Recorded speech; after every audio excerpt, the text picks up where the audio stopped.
Hi hello friends, இன்றைக்கி நம்ம செய்ய போகிறது கேரட் பீன்ஸ் பொரியல் தாங்க செய்ய போகிறோம். அதுக்கு நம்ம கேரட்டு பீன்ஸ் எடுத்துப்போங்க. கட் பண்ணியாச்சு. சும்மா ஃப்ளாக் மாதிரி வச்சு பார்த்தா நல்லா இருந்துச்சு. அடுப்பு பற்ற வச்சாச்சு. எண்ணெய் கடாயை வச்சாச்சு. 2 கரண்டி எண்ணெய் ஊற்றிப்போங்க. 1 ஸ்பூன் கடுகு, காஞ்ச மிளகாய் 2 போட்டு தாளிச்சிட்டு, கொஞ்சம் ஜீரகம், கொஞ்சம் பூண்டு, கொஞ்சம் சின்ன வெங்காயம் போட்டு தாளிச்சிக்க வேண்டியதாங்க. தாளிச்சிக்கிட்டு அது மேலே பீன்ஸை போட்டுக்கலாம்.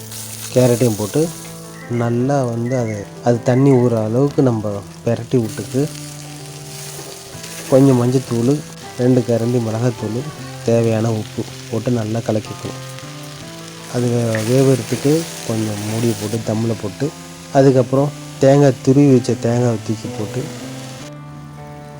ரெடி ஆகிடுச்சு. பரிமாறி சாப்பிடுங்க. பிடிச்சிருந்தா உங்கள் வீட்டில் செஞ்சு பாருங்கள்.